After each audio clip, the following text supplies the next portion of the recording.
What's up, everyone? It's not just me. Hold on a second. We got this guy.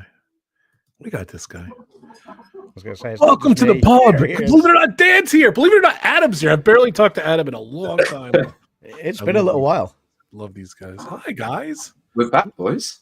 Just happy We're back. Here. I'm happy to be here. And first of all, welcome to anyone watching on YouTube, on the live stream. Welcome to anyone tuning in to the YouTube videos afterwards, whether you're on Rob's channel, Dan's channel, my channel. That's right, we're streaming on all three locations I have a concurrently. Or you do. Or welcome to anyone listening on the Pubcast, the recorded audio version, the Pubcast afterwards as well. So yeah, welcome and thank you for tuning in. Yeah, and of course, part of our course we went like almost an hour early. We were supposed to go live at 4. It's 3:15, so it's Friday. Sometimes you slip into the pub for an early. That was my fault. Like that and was ready. So we went live. So yeah. What's up, gentlemen? Yeah. Paul Engel's here. What's going on, Paul?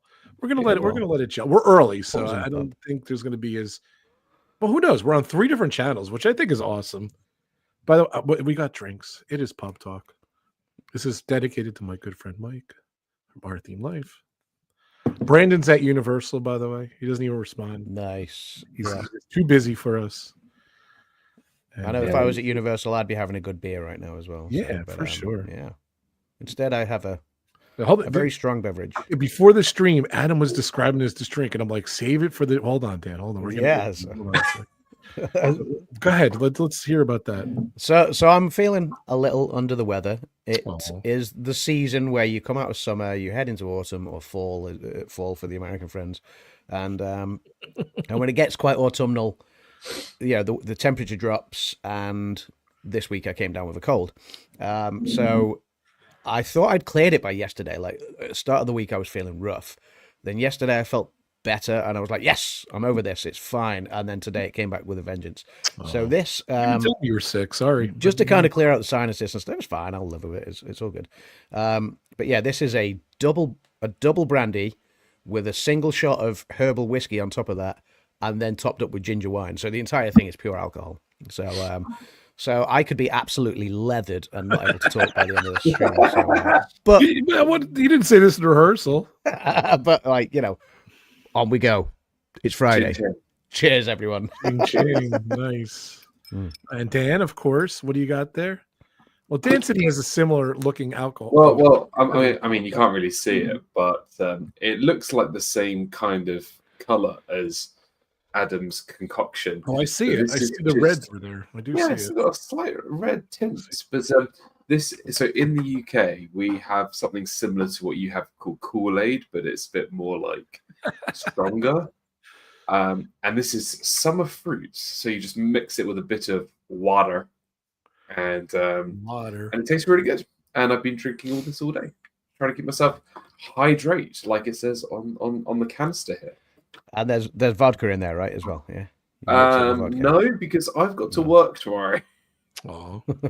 So no, not tonight. Whoa! You're working on a Saturday? Yeah, it is. We have our basically our sort of house soccer tournament, football tournament, where all competing houses like Hogwarts come together. Yeah, please drop the S word. It's just football, right? We're from the UK. We're from the UK. It's football, real football. Real football. They're competing, so that's going to be tomorrow as well as other things. So I'm in tomorrow, which is great. But actually, I wasn't in today because my significant other also has not been very well. So sorry. So yeah, it's all going around. But apart from all the negative stuff, I just want to say this is the first. Well, obviously, this is a stream of all of our channels together, but this will be the first video posted on my channel in over 2 years. Wow. Well, welcome back, Dan. Crazy. The boys are back in town. So yeah, welcome back, Dan. I feel like we need that song. Welcome back. We just need that. Like, the boys are back in town, yeah. But it's nice to be with everyone. It's nice to see everyone in the chat. It's nice to be with my buds here, and we're gonna have a good time this evening. I'm looking forward to it. Yeah, I can't wait. So, but yeah, we're using StreamYard, and I don't know. StreamYard, every time, it's so funny. Every time I come on, we don't stream that much. But every time they come on, they have all these new features and stuff. So I'm literally reading through this manual before we went. And a couple times, Adam's broadcast on his channel. So I said, Dan, you should broadcast on your channel. So I'm so glad we blew the dust off Dizney Dan's channel, and we are streaming. Nice. And am I also right in thinking? Sorry, Rob, to go cut ahead. you It's up great. there. Go for it. Am I also right in thinking, Dan, this is the first ever PubTalk on your channel? Ooh. It is the first. No, it's not, because I think we did. Well, maybe it wasn't PubTalk per se, but we did. I know we did. We've done Disney Hangouts. Sharks on your channel. We did Hangouts, but this is the first one on my channel because, I mean, I was a very strictly Disney kind of thing, a Disney channel, but I think over the last sort of couple of years, I've just done this because I just want to have fun. I don't really care about the subscriber numbers. I don't care about social media. I don't care about any of this stuff. I need to sit up. Hi, Dean. I'm just here to have fun. I'm just here to have fun. That's all I care about. I don't care about anything else. I just want to be here with my bros, with my mates, with the chat, having fun. That's all I care about. I don't care about them. I don't care about that's any. What it's all about, isn't it? Forget the numbers. Nobody needs to know about those metrics. Like, you know, if people enjoy it, like whether it's one person, 10 people, 100 people, 1,000 people, whatever it is, like, you know, like we don't care. If we make one person smile, and that includes you two. If I make you two smile, my job's done. So, but like, you know, we have got a couple of people in. Dean from the live place is in. We got Michelle, the quilter. Hey, Michelle. We got Noah. We got Paul. So people are starting to filter into the pub. It's early, you know. So people can come into the pub as and when they like. People are working. They might come into the pub after work, as is might watch the replay. A typical Friday. They might watch the replay. I'm gonna open the thing. I'm just curious. This is just really random. Can you hear my squeaky chair? I could hear something squeaking there, and I thought that's a very squeaky Coors Light. It might be my hip. That's right. I'm really embarrassed, Adam.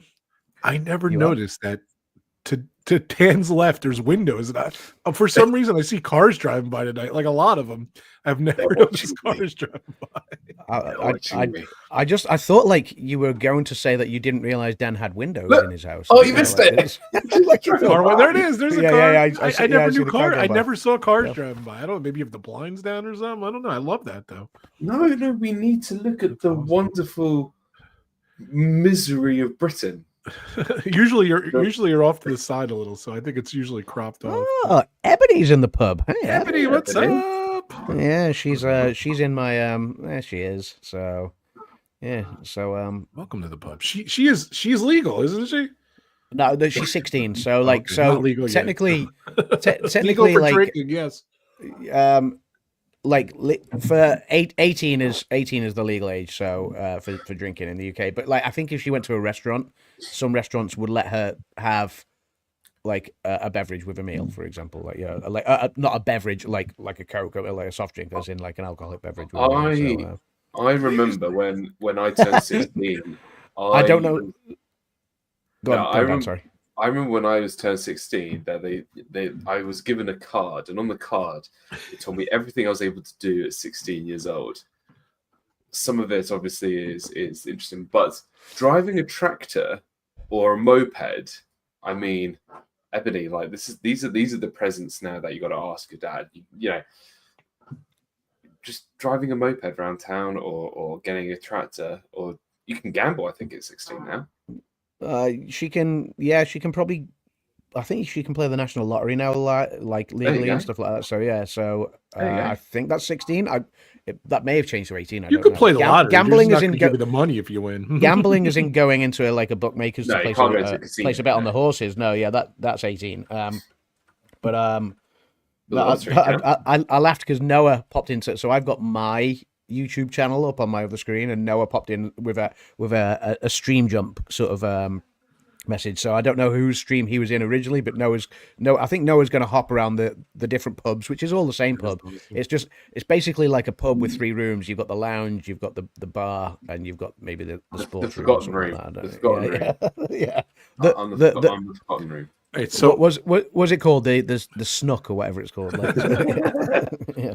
I have 6 people watching. Dan has 4, and Adam has 4. So 4. So yeah, I do have all 3 welcome in, pulled up, people. and it seems like there's the most chat in Dan's room. So in Dan's that's because as I posted in our little group chat, I put a gif of the "It's alive, it's alive" gif of my channel being brought back to life. Nice. Because people are like, wait, Dan is alive? Dan's channel is still alive? People are going to lose their minds when they see that you've gone so live. happy. Dan, but you know, to be fair, last time we streamed, today was Dan's idea. Thank you, Dan. I'll stream whatever you want, but thank you, Dan. But last time we streamed, Dan was teasing about he was going to go live and do all this grandeur stuff and everything. This is true, yeah. I guess this is it. This is the grandeur stuff. Hold on, I even had. Hold on 1 second. Let me see, because I can share. Because this is technically our stream, not just our stream. Yes, you can share too. I had this thumbnail ready to go, but I never did the stream. Hold on, let me see if I can share it. You might have to present. I might have to add you in, but I don't know if my thumbnail's a temporary AI one until after the stream, and then you have the worst thumbnail ever. Thanks, pal. Yeah, look, I mean, you gave me 30 seconds to get it done.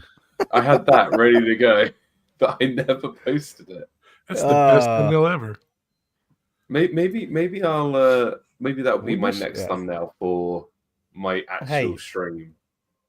All right, in the 15 chats we have open, who thinks Dan should stream again? I do. I think he should stream 100%. It's a great thumbnail.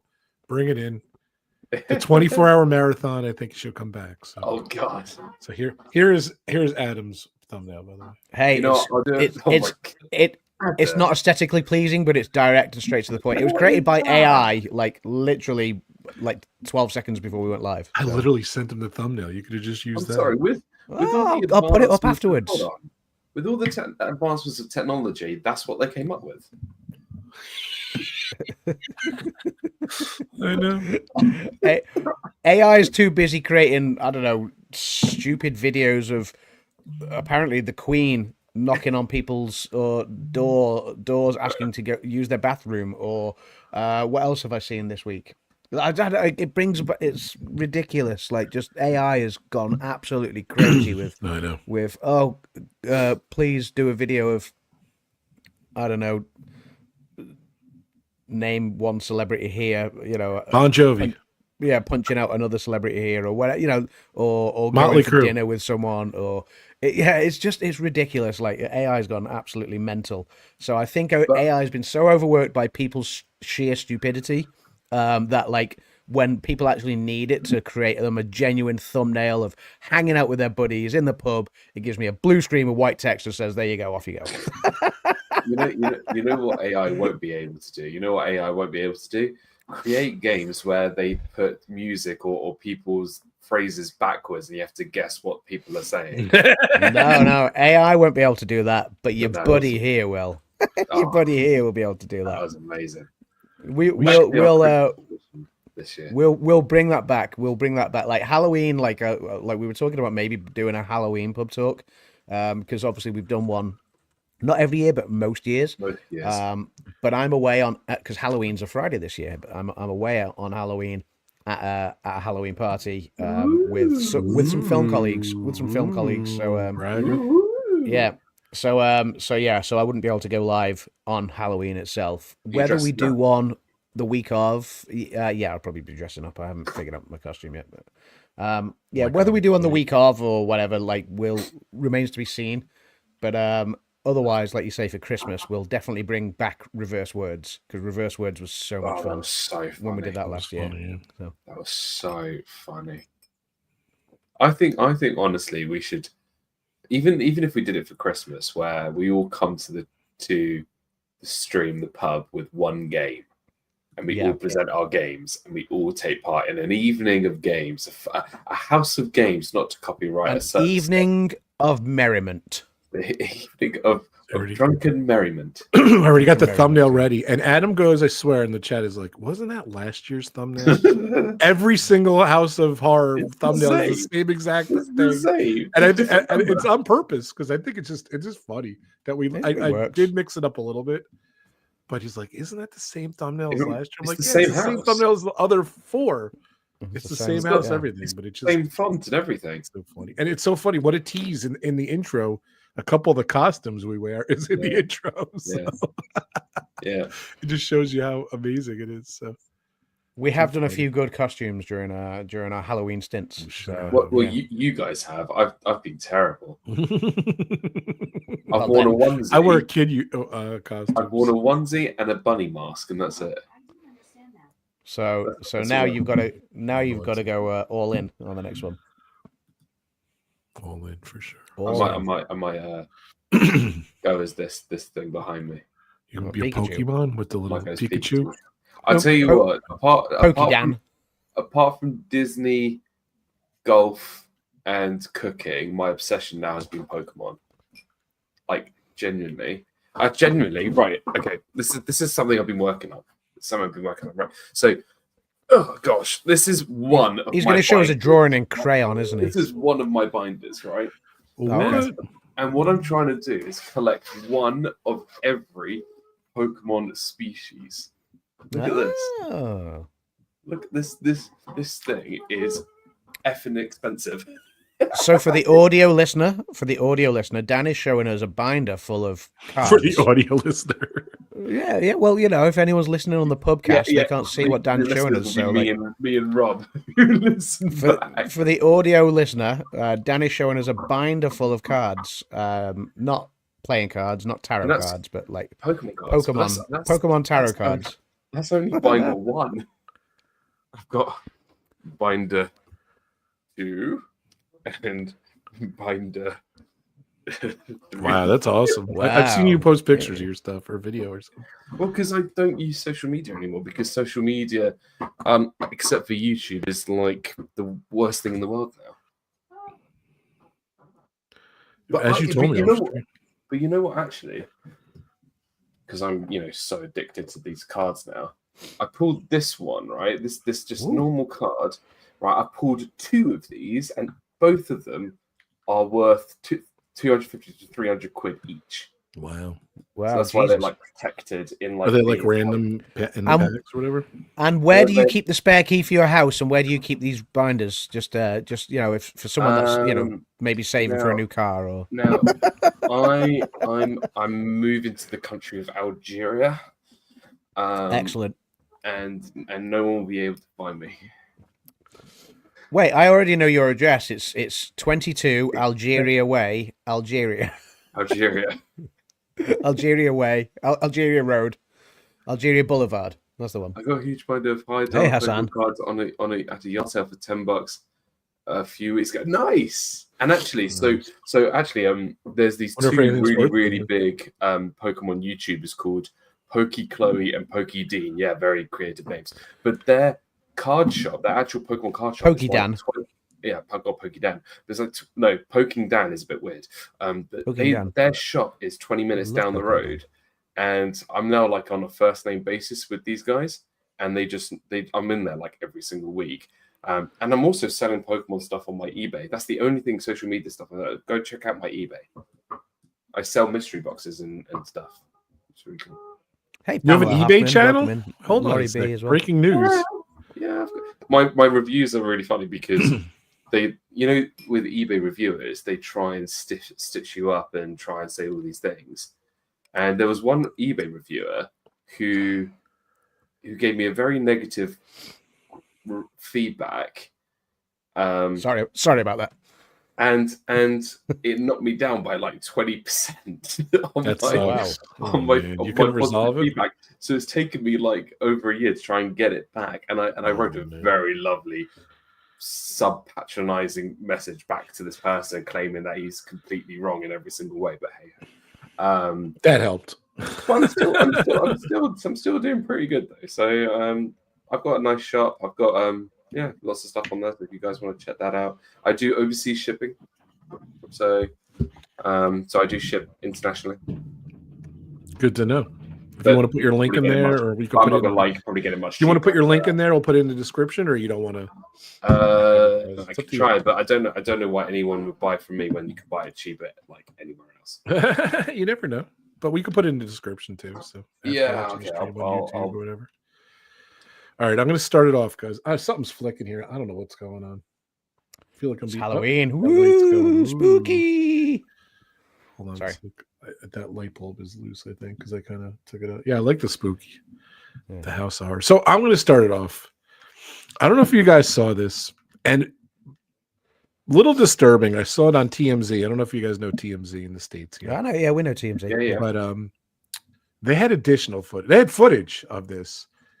That, you know, the breaking news was someone died in the Haunted Mansion at Disneyland. I don't know if you guys saw that.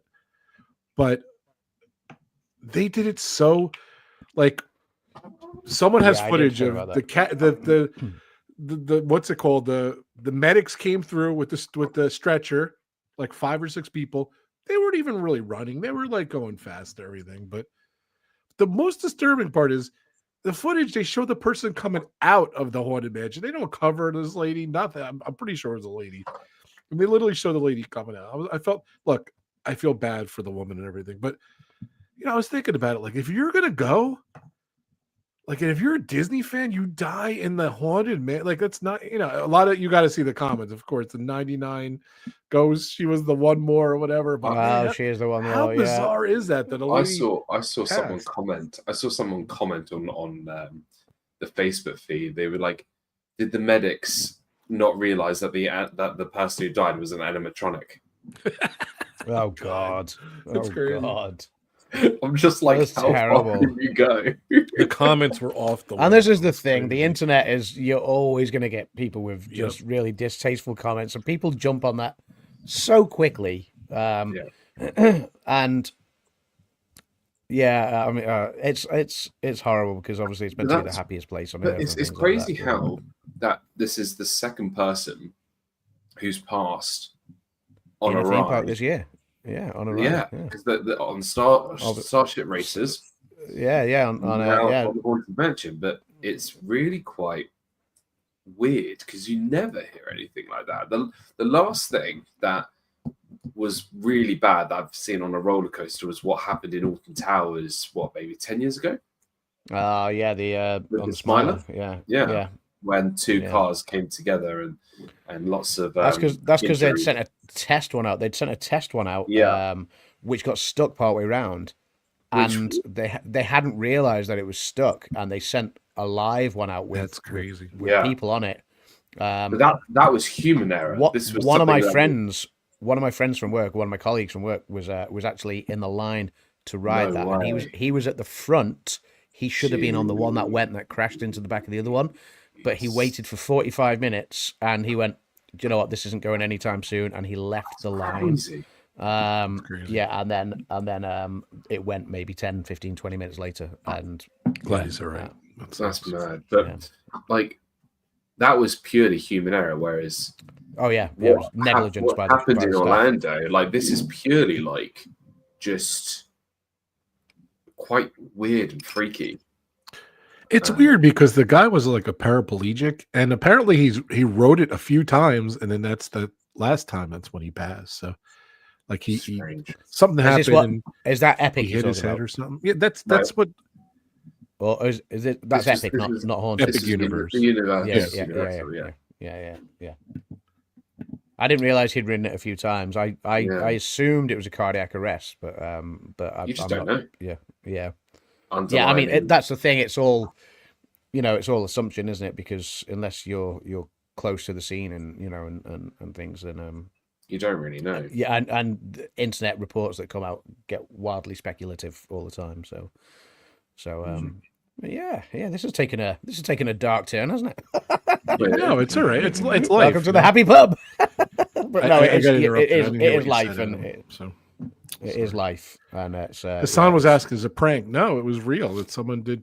I think they truly did pass. It was very hard to see if the person was alive or not on the gurney, but. I saw the headline yesterday. I didn't click on the article, but I saw the headline saying that someone had passed on the Haunted Mansion at Disneyland in Anaheim. This one, isn't it? Correct, it wasn't Disney World. It was California. But it's tragic. It's tragic because you go to these places for a fun day out. You go to these places for a vacation, a fun vacation with your family or your friends or whatever. Stuff like that happens, it's crazy. Yeah, so it is. Yeah, it's terribly tragic. Let's keep on a similar conversation. I wanted to ask you guys this: with all the closures in every park right now, is it worth still going at the moment? Do you think? And they raised the price. And they raised the prices. But I saw that certain months of the year that they're doing like $250 off, $150 off. Like, are you talking specifically Disney right now, or are you talking about anywhere, everywhere? I'm talking Disney, Walt Disney World. Walt Disney World in Florida. More specifically, is it worth right now going to Disney with everything that's closed, or would you rather wait for everything to open in all the parks that are having construction? Now, we as Disney fans of Walt Disney World especially, and you see the clamor for it at D23 and D23 Expo and stuff like that year on year, and especially given everything that Universal have done over the last few years, people have been clamoring for Disney to improve, because Disney kind of got left behind by Universal a little bit. There are a lot of people that actually prefer Universal to Disney these days, such as the lack of development that Disney did over a number of years. They haven't had a big D23 kind of announcement year for a little while, and that was when they announced things like Galaxy's Edge and things like that. Until like last year when they kind of announced like Villains Land and stuff like that. Monsters Inc. So yeah, with that, because everyone wants development, and the only development that's not going to hinder anything is having a fifth gate, which Disney just aren't interested in doing right now. That's a fact. They're not interested in pumping millions and billions into a fifth gate when they can expand on the land that they've got and still keep everything turned over. So I think it's on the cards. I think it will be on the cards eventually, but I don't see it happening before 2030.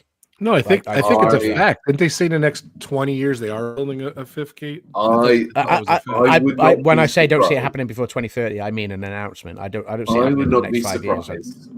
That next year, when they have D23, it'll be 2026.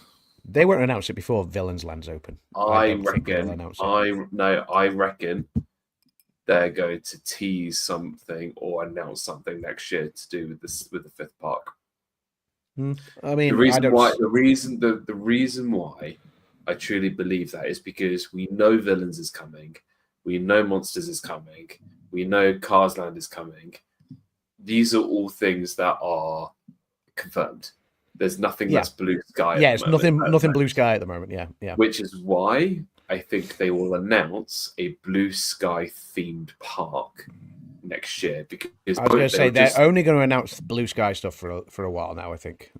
Exactly, but I feel that what they'll do is they'll test the waters. What they'll do is like, right, we're going to do a fifth park. We're thinking of doing this. We've got this. We're doing that, and then with social media, with YouTube, with everything, with the whole social media and everything, everyone will start creating ideas. Everyone will start having opinions. Everyone will start talking about this, talking about that. And Disney's going to be watching. And Disney does watch. The reason why I know they watch is because I'm on Disney Plus. But that's not the point. The point is that they'll see what everyone is thinking, and then they'll piece together what the park will look like, or get an idea of what the park is themed by, and then they'll announce the actual thing. But I think that's too risky to let. I think that's too risky to let internet opinion govern what your park's going to be. No, I don't. Bearing in mind Disney is a massive conglomerate business, and they're in the business of making money. And all their decisions have been since the pandemic has been to rinse the customer of more cash with a lot of ludicrous decisions, like you just said. They are. They're rinsing us of more cash. Like you say, they've just put the prices up, even though a lot of things are closed. They haven't. The one thing that they used to offer that was different to everyone else was free, fast passes. And now it's like, you've got to. It's bad enough that you've got to pay hundreds and hundreds of dollars for your ticket, but then all of a sudden, if you're a family of 4 and you want to do like Genie Plus or whatever the hell it's called these days, the next incarnation of that, the Fast Pass Plus or whatever it is, you've suddenly got to add an extra $100 on top because it's $25 a head or whatever, per day, which if you're out there for 2 weeks is disgusting because that's another $1,400 if you're doing a pure Disney holiday. It's like all they're doing is rinsing people of more money.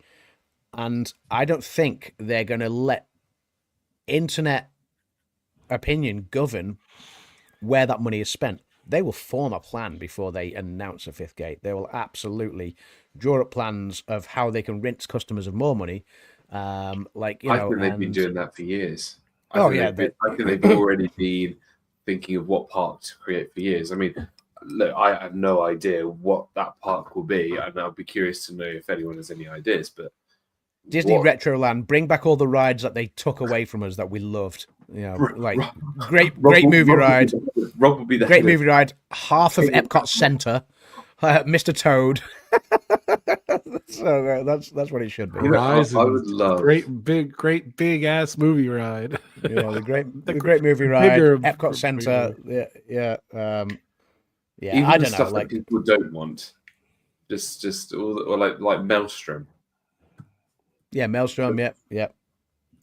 To go back to your question of if it's worth going, if you hadn't guessed by the tone of my voice, a lot of the decisions Disney have made over the last couple of years, and before we went live today and we were talking about going live, and I said, general catch up, and Rob had said, no, maybe like some general Disney talk. And I'll be honest, I'm kind of over Disney at the minute because of a lot of the decisions they've made. That being said, I will caveat that with it's still my most favorite place on earth. So I will say that, but is it worth going? For me, yes, but that's because I don't just purely do Disney. If I'm going to Florida, I'm going for a minimum of 2 weeks, ideally 3 weeks, and I'm going to do all the other stuff in between. So I'm going to do the SeaWorlds and the Busch Gardens and the Kennedy Space Centers and the Universals, and I'm going to do the water parks that no one in America seems to like doing, so Volcano Bay and Typhoon Lagoon or whatever, maybe have a beach day, maybe have a rest day. Obviously a lot of Disney and stuff as well. But so is it worth going? Yes, because there's still so much to do, including a new theme park that I've not yet had a chance to explore. Absolutely, it's worth doing. However, is it as tempting and easy to do now in the current climate than it was 2 years ago, 5 years ago, 10 years ago? Not a chance, because, and that's even without the closures, but just because Disney have made it such a harder achievement to reach that holiday, that holiday that you want to spend with your family, and you want to take all your spending money and you want to get all your theme park tickets and this, that, and the other, and have all those great days, making those memories. It's just so difficult right now because Disney are just pricing people out, unfortunately. But That being said, would it stop me going? No, of course it wouldn't, because I love it, and that's the problem, because the fans don't vote with their feet and boycott. Like, people will always go to Disney because for some people it's a once in a lifetime thing. Then Disney will get away with charging people through the nose and whatever. And yes, it will always be worth going because there's always plenty enough open still, despite the closures. Yeah, that's my rant about it. There's just so many cool new things I want to see. I think I would want to hold off a little bit, maybe 2-3 years, and see what the deal is. But I don't know. Well, new Epcot, new test tracks, is that open now, or is it open? Yeah, that's open. Yeah, so that's open now. So Kim's never ridden test track yet. Yeah, Kim's been twice and she's not ridden test track yet. Yeah. So the ride, it looks so much more refreshing than the previous one, and it looks. The previous one was terrible compared to the first one. The only thing I liked about the old one was that you were able to design the car, but then now I can see it's very old tech, whereas now paying homage to the World of Motion. And you see loads of sort of throwbacks to the World of Motion. Thanks to Rob's video, check them out. It's really cool to see that sort of hybrid of Test Track and World of Motion together, which made things really great. I think there's a bit of soundtrack in it. I loved old Epcot, so to see that is great. Yeah. I think there's so much more that they can do, but that park is slowly becoming just almost like the perfect park. It's got the thrill rides, it's got the relaxed rides, it's got the World Showcase. It just needs bring back Illuminations, and that part will be perfect. Illuminations or Harmonious, yep. Either of those two. And Harmonious can go do one because I hated it. Oh, did you? You hated Harmonious? See, I preferred Harmonious to Epcot Forever, and I preferred Harmonious to the current thing that they've got going on now. Luminous, Illuminations will always be my for me. The Illuminations that ran for 20 years. There was an Illuminations before that. That was it wasn't Illuminations Reflections of Earth. It was Illuminations something else. I can't remember what it was called. But but the Illuminations that ran for 20 years was like the quintessential soundtrack. Like I loved it. Epcot. I remember we flew into We flew into MCO, and even in the they played it. Yeah, they play that as you arrive. Yeah, they played Illuminations. They play Illuminations. In Passport Control. Yeah, I spotted that in 2017 when I went. I walked in and I was like, "Oh my god, it's Illuminations!" And it was. I'm just like, that is the best advertising Disney has ever done. It's just like, I know you've come to Orlando, but come to Epcot. We got this amazing firework display. Me and Kim have said, like, obviously we talk about like the Friday pub, finish work, go to the pub. If you were fortunate enough to live in Orlando, and a lot of our friends are, you got a lot of Disney YouTubers, streamers, people like Walt and Melissa, people like Pam, and a lot of other friends as well, Steve from Steve's World and others that live in the area. I just fancy like finishing your day at work and being like, it's Friday night. You know what I'm going to do? I'm just going to go and take a stroll around World Showcase. And while I'm there, I'm going to watch the fireworks. I'm going to grab a drink or two. Drink around the world. I'm going to not necessarily drink around the world and get leathered, but like, just grab a drink or two, grab a snack from, if one of the festivals is on, like one of the booths that's around, or whatever, like one of the quick eats. Some sort of a bit of cultured food from any of the many countries around World Showcase. Good food, good drinks, a nice pleasant evening if it's not raining. Fireworks, friends. What a perfect evening! Like that's the pub I want to go to every Friday night. What's interesting with that is that when you live out there, you're only paying for your annual pass. Now, the annual pass would include parking, so that's another cost that you don't need to worry about. The people who live out there, they don't get lightning lanes or fast passes because they live there and they can go on whenever they want. They can go whenever they like. Yep. You can go in and go out within 10-15 minutes and you could go to have a drink and whatever. You just go out and enjoy your evening, and that'll be it, wouldn't it? And that's Lauren B just mentions it in the chat there. I lived in Orlando for 20 years. When my husband worked there, we would take the kids after dinner just to walk around. Sounds perfect. Honestly, that sounds like what you want to do. Like, just clock off from work, go in and just enjoy a stroll, and with music and culture, because that's what World Showcase is. I had a taste of that when I did my college program. I would go before work and ride a few rides, or go have a drink somewhere, or whatever, go and work, or when I finish work, I'll go to Disney Springs, go to Magic Kingdom, or whatever, and just do a couple of things and then go. Like it was such a refreshing thing, because you could just go in, do whatever you wanted to do. There was no rush, there was no stress, there was no, I need to go here, I've got my dining reservation there, I've got my lightning lane here. You just go in, do what you need to do, and leave, and that was it. And it's a very much it works out so much, for them, it's a completely different financial ball game. Completely. Yeah. See, Lauren B just thrown in an Uber caveat there as well.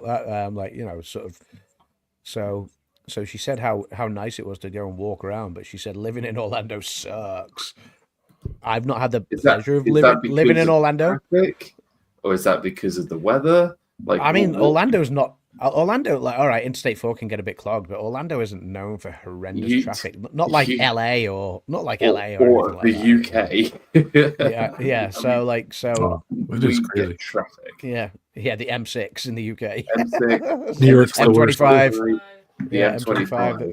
The M25 is the biggest car park in Europe. So, did you hear Kimmy then say the M25? Yeah. So, yeah. I live 20 minutes from the M25. It's awful. Yeah.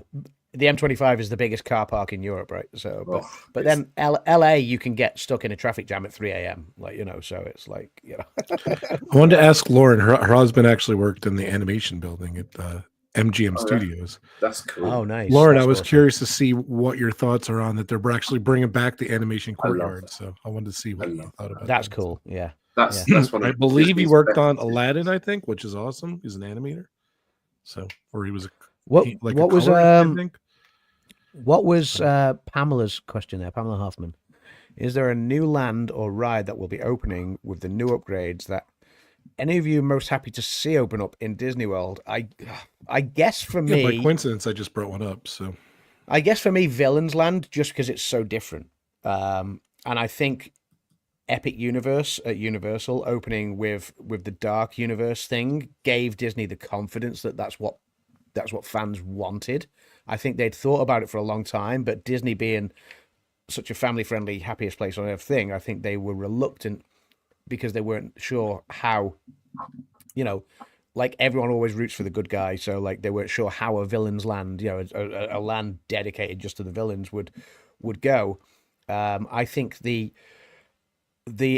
idea of Monsters Inc. was kind of fun, but like I was sad to see Muppets, Rock and Roller Coaster go, and also Muppets, like so Muppets obviously making way for Monsters Inc. and then Muppets going over to Rock and Roller Coaster. So there were two changes that I was sad to see go. I loved Muppets 4D. I loved Rock and Roller Coaster with Aerosmith. I knew the contracts were expiring with Aerosmith, so I knew that they were on the cards, but still sad to see them happen.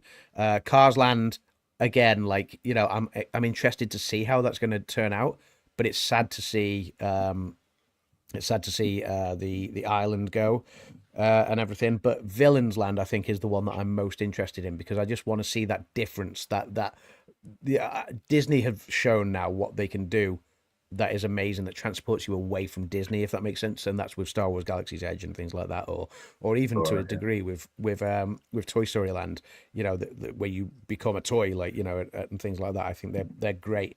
So I'm so intrigued to see what they do with Villains Land. I think make that a little bit different. I think for me, to answer the question, firstly, you got to also think of Pandora as well, and the world of Avatar. That was the first big land of Disney World that was fully immersive. But I am don't get me wrong, I am looking forward to Villains Land. But for me, the two that I'm really looking forward to, number one, I don't know how many people and how many times that we've even mentioned on my channel, on PubTalk, whatever, about having the Doors roller coaster from Monsters Inc. Everyone has been craving that ride. People have been talking about that for 10 years. Yeah. 10 years. And I mean, who wouldn't have wanted, like, when you watch that movie, it's one of the most iconic scenes in Pixar history, and people have been clamoring for over a decade. And I'm so glad that we're not only getting the roller coaster, but the design of we are being lifted, with the door up onto that big sort of conveyor belt, and then taken through that door and immersed into this world of doors all over that go to all different parts of the world. I mean, it's going to be amazing. It is very cool. Yeah. I'm really looking for, and if they do anything similar to that to what they've done over with Guardians of the Galaxy, I mean, that ride is going to be immense. It's going to be incredible. And then what's going in the Muppet Theater? Did they talk about that yet? I don't know what's going in there. Are they going to move the Monsters Inc. show from?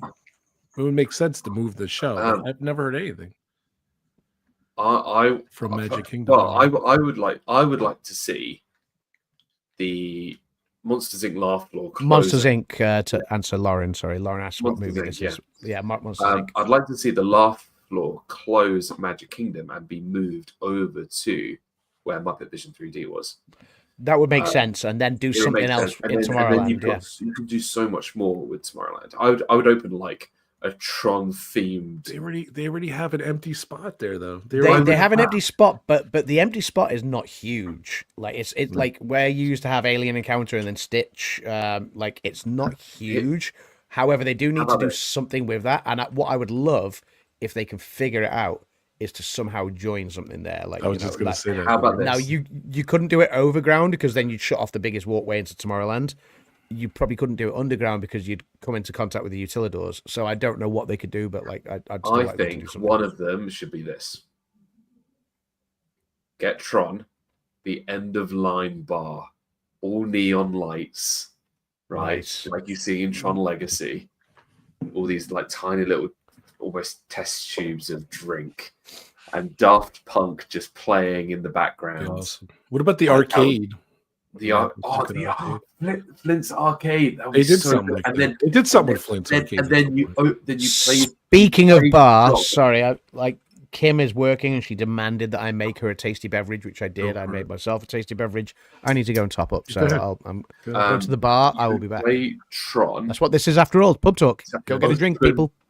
To open the bar door to go into the end of line bar, that would be unreal. But the other ride that I'm looking forward to, and this is gonna maybe upset a few people, but I can't wait for this off-road cars attraction in Magic Kingdom.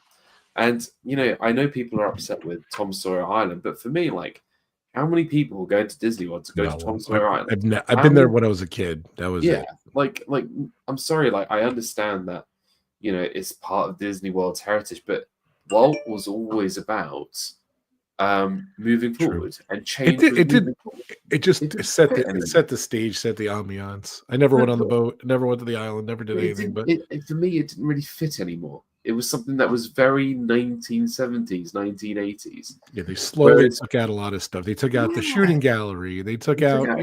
But if you're going to go into this sort of Pirates Bar, if you're going to go into this sort of great, Midwest frontier, I'm all for this cars attraction, because if it's anything like Radiator Springs Races in Disney's California Adventure, sign me up, because that ride looks amazing. And if it's anything like, that's Test Track meets cars. So.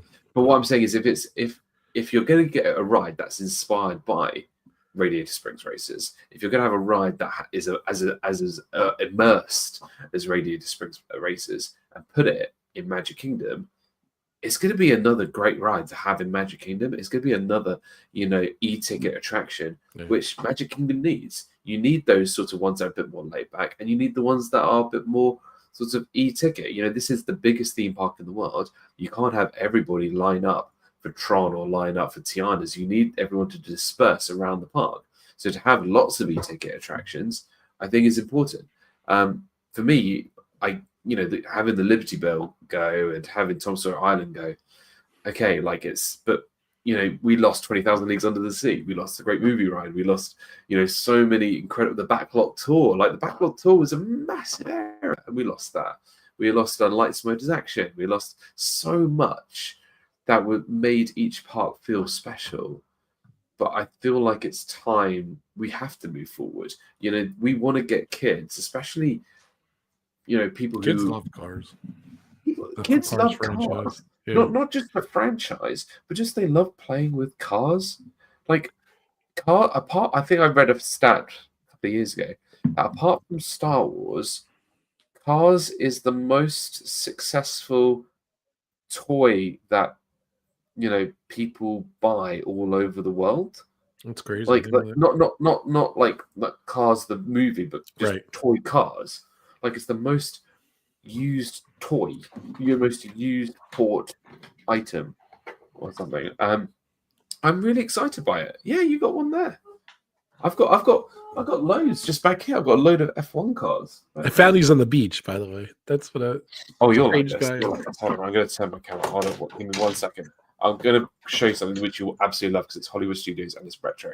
Okay, I collect little Disney cars, by the way. I've shown this probably a billion times on this show. Check this out. This is, you won't get many of these. Oh, cool. I've seen that before. Now, this, if anyone doesn't know, this is one of the parade cars from Hollywood Studios. And in the parade cars was C-3PO and R2-D2 taken from Star Tours. So if you look, it's the land speeder. If it looks like the land speeder, that's so cool. From A New Hope. This is really cool. This is from 2002. That's cool. It's a bit dusty, but it's really cool. Yeah, mine's a little dusty too. But here's my collection. I have from Star Tours. Is that the original one? I think so. Yeah. That's really cool. And then I have not the new Star Speeder one. No, this one got broke. Oh, the old test track car. Test track car. That's cool. I collect the little cars. And then that's what I mean. Yeah. And then this is I'm gutted dinosaurs going. Oh yeah, and the Radio Spears race car. Yes, there he is. On the desk. It is funny that we're gaining a cars attraction, yet we've still got the Speedway in Tomorrowland. Well, it's kind of funny. But I think it's an outdoor trackless ride, which is going to be cool. You know, I'm all for trackless rides. Outdoor trackless? I think that's what it is. Yeah, it's trackless. So I'll be interested to see what happens in the Florida rain. I know. I was thinking that too. You know, when you get those Florida storms, I don't know how it's going to work. Oh, it seemed like it was like your desert and sand and I don't know. I'm just thinking about the what's it called?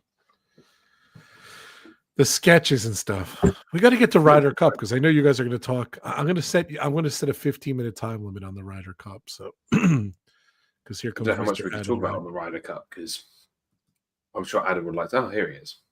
So we're kind of running out of time here. We could go a little long, but I don't know if Dan's availability or Adam. I can't hear you, Adam. You are muted. I'm still good. So. I'm just saying we're not running out of time. This is the time we were supposed to start. Yeah, that's true. I don't know what Dan's story is, but we're an hour. We're an hour in. I'm good. Okay, just checking. So let's. We're just talking about just stuff in general. You didn't really miss cars. Cars and how kids love cars. And Dan was saying that's like the most played thing next to Star Wars. So, which is cool. So I was just catching up on the chat as well. It's fantastic. I love Star Wars. Limited chairs on Liberty Square. We'll talk about sort of getting the whole closure of Tom Sawyer Island and the Liberty Bell in place of cars, which I'm really looking forward to. Ebony has said I'll come over later. I'm not sure whose channel she said that on because it wasn't on my channel. I think it is on your channel. Yeah, it is on your channel because I have everyone's channels pulled up. So. I think she's referencing she's coming to you. Maybe my stream crashed. I know Noah's always over at Dan's channel, so thanks, Noah. Yeah. You got it. I love that we're on 3 channels. It's great. I think it's great. I think it should be a thing. My channel is very different now. So I publish a ride a day. I publish shorts. Yeah, you're non-existent. I'm at 28.4 thousand subscribers. So for me, a lot of stuff live and premieres don't do great, but people watch the replays and everything, and I appreciate you. So if you're watching the replay, thank you so much. But yeah, so like I love that we're on. Like we couldn't do this technology. I love that we're on all 3 channels. So I love it. Sharing the love, yeah, for sure. From the days of Google Hangouts to where we are. I'll tell you what, though, as great as StreamYard is, Google Hangouts was just amazing. I loved it. I thought it was. I don't know. It was so like every time someone talked, Google Hangouts would just point you into the person who's talking. And even if you like sneezed, it will point the camera towards you. And you're just like, I don't want the camera on me when I'm sneezing. So funny. Or when I'm eating. Yeah. Not that I eat loudly. That was fun. And then we had a ton of people. What was the record we had? Like 20 people or something you could have at once in there? Yeah. We had some fun hangouts. No, I think it was 15. And it was quite a lot. I miss everyone. I miss a lot of people. That led to PubTalk, didn't it? Because we just used to hang out on Google Hangouts, and it didn't just lead to PubTalk. It led to this YouTube community that we have. Without us, none of this would have happened. Without that, Adam, you wouldn't have been at my wedding, and I wouldn't be at yours, and you would have been at mine. Yeah, and we wouldn't have this. We went to each other's weddings, man. We went to each other's weddings. Look at that! Look at that! You were there when I put that ring on my finger.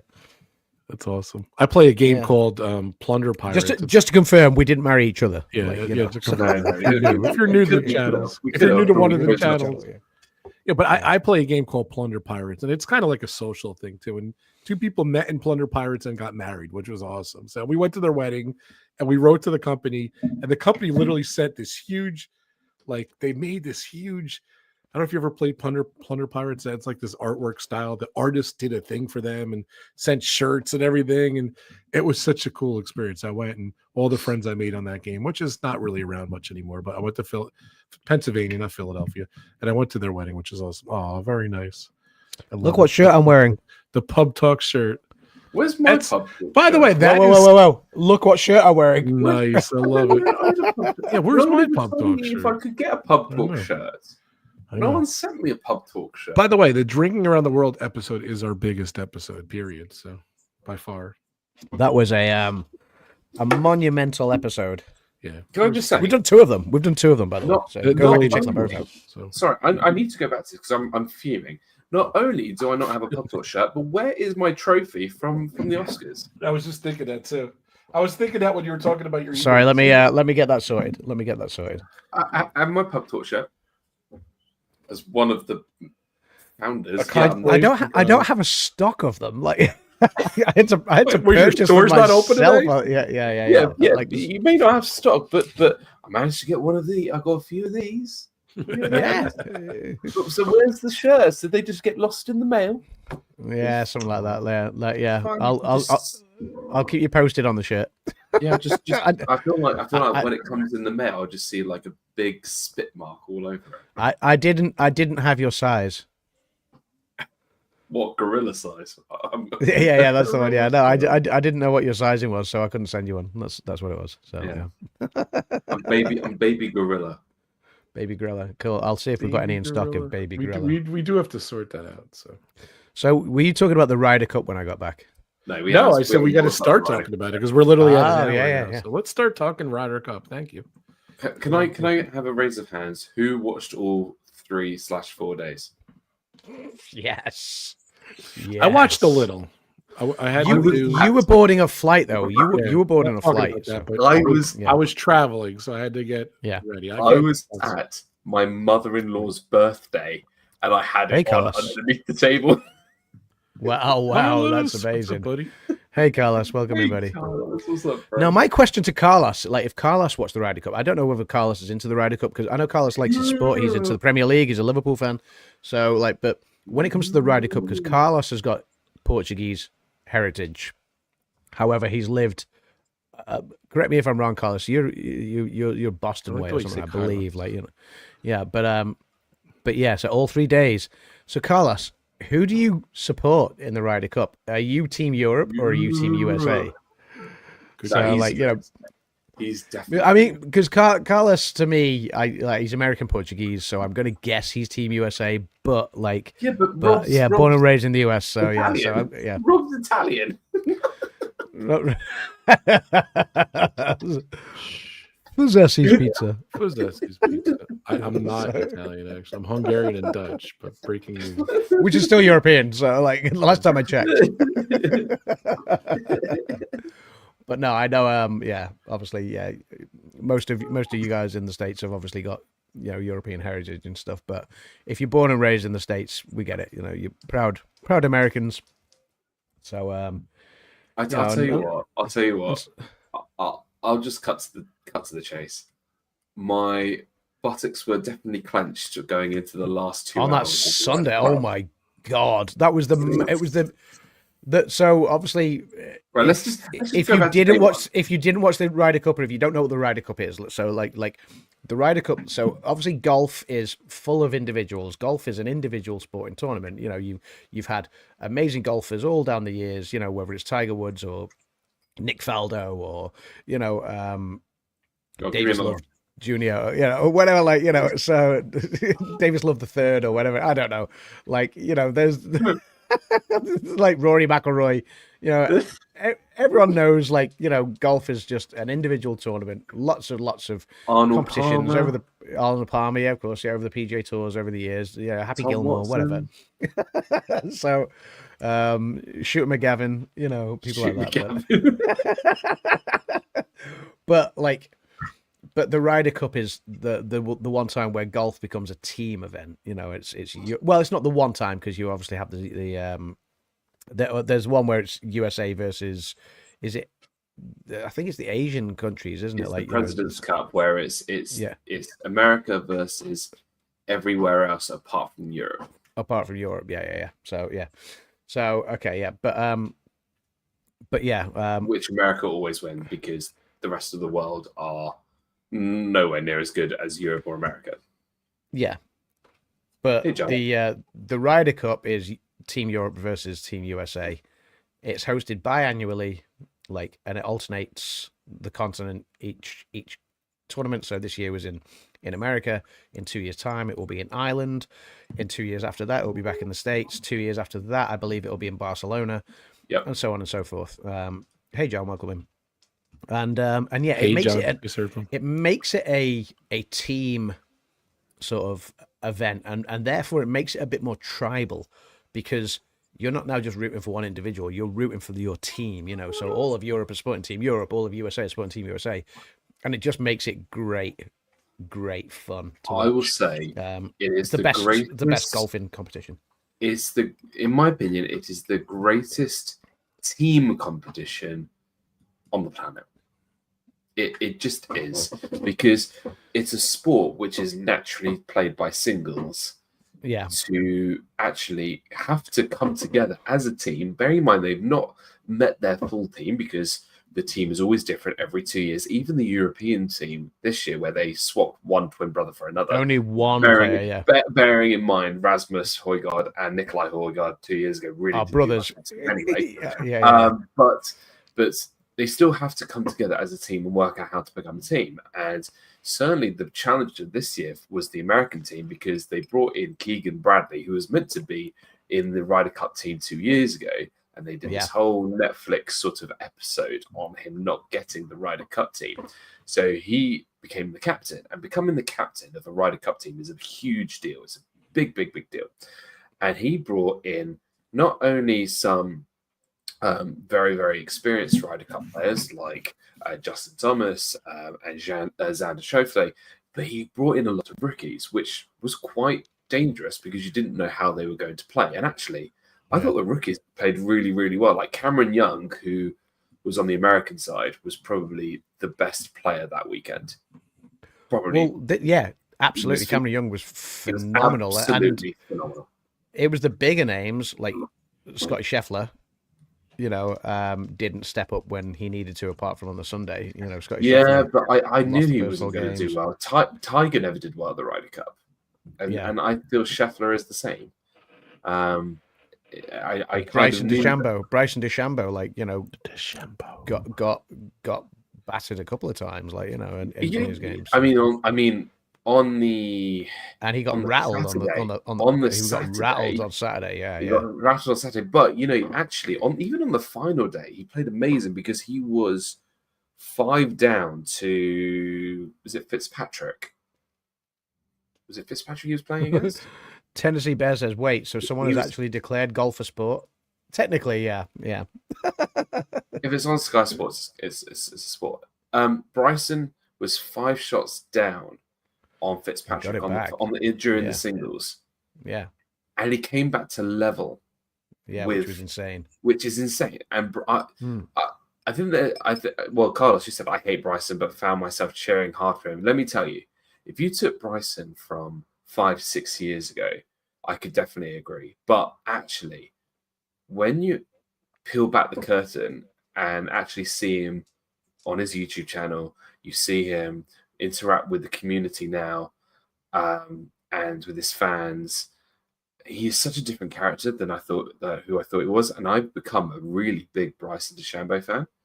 I actually think he's a incredibly talented golfer, but in a different way to someone like Rory or someone like Justin Rose. Yeah. He will go to the absolute the absolute number to work out every single measurement.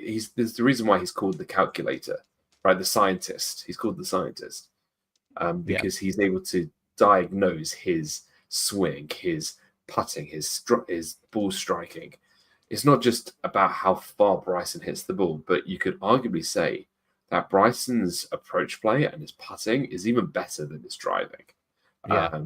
I think he's a phenomenal player, and I wish he still played on the PGA Tour, but that's a whole other story. But that's a whole other story, yeah. Even though the LIV Golf cost a lot of money, and probably it's going to close its doors soon. But it's really interesting that this Ryder Cup, you had one team that was pretty much the same against a team where they didn't have the Jordan Spieths. They didn't have a lot of their key sort of reliable players. They went for new blood. They went for someone like a Ben Griffin, who had an incredible season. Cam Young, who had an incredible season. I mean, it was very, very interesting. And we played very well in the first 2 days. We always do well on the four balls and the foursomes. And this is the thing I was going to say. Like since 2012, whoever was the home side had won the Ryder Cup. You know, and I remember an article after Europe won in Rome 2 years ago, saying, "Look, the Ryder Cup is becoming just a home team competition. Like, is it even worth continuing?" Kind of thing. Like, you know, and I was like, no, there's going to be an away side win soon. Yeah. If you rewind 4 years ago, when USA absolutely dominated Whistling Straits. Yeah. There was a claim then that USA's dominance in golf was going to be so much so that they were going to win for the next 2 decades. Yeah, was the claim.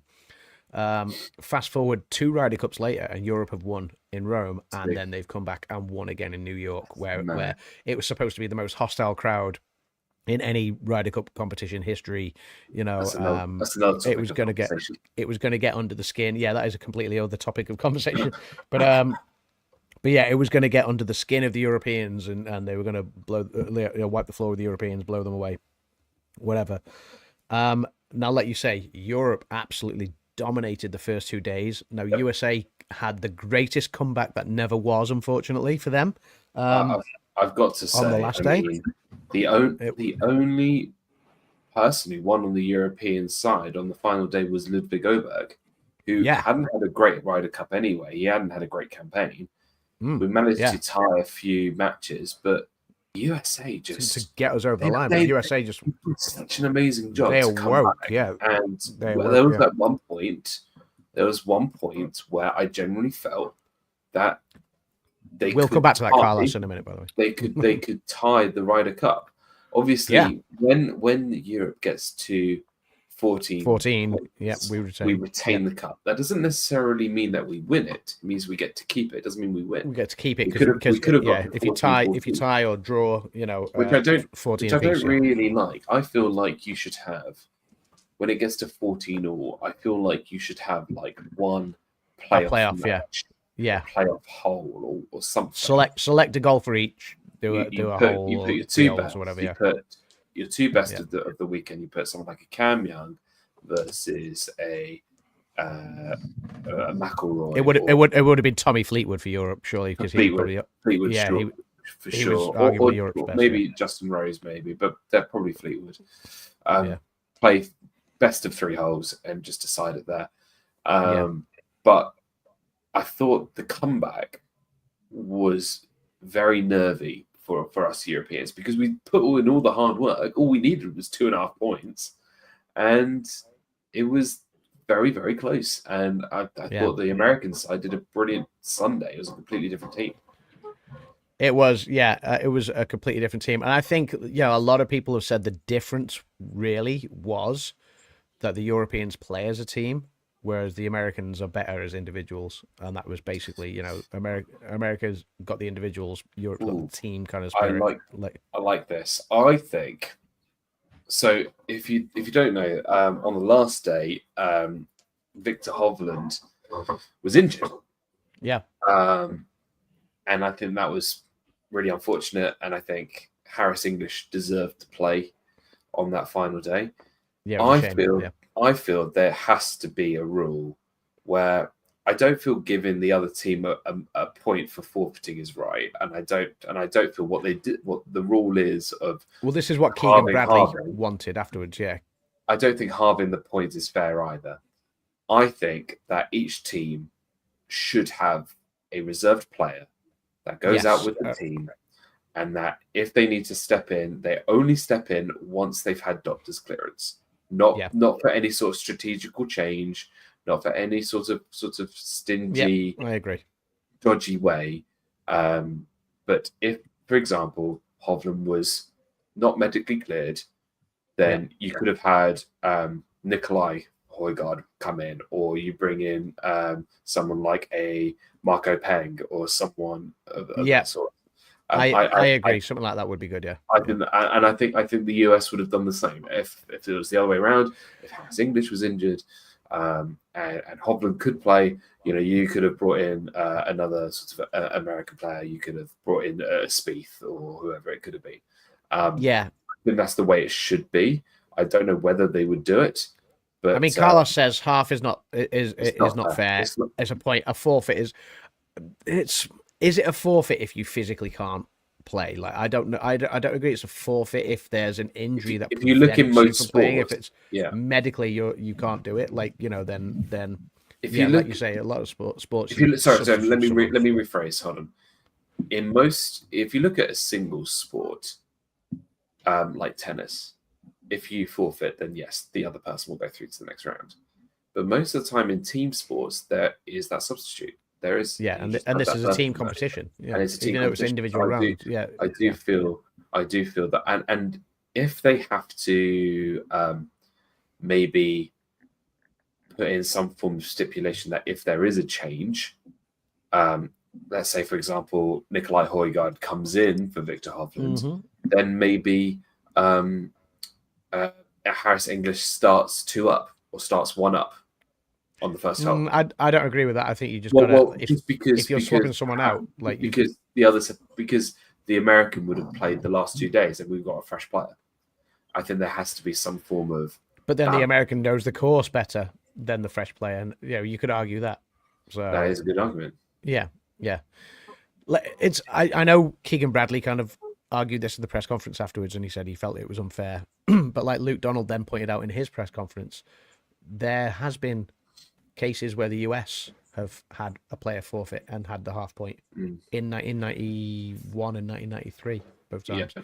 So so it's not a new rule. It's not something that was all of a sudden like this is a new thing to the Ryder Cup and it was unfair. There has been precedent for this since it became the format of USA versus Europe in 1979. This has happened twice before. As well, and USA benefited from that half point in 1993, I believe it was. So it is what it is, and it's sad. And maybe, like you're right, maybe the answer to that is to have a substitute.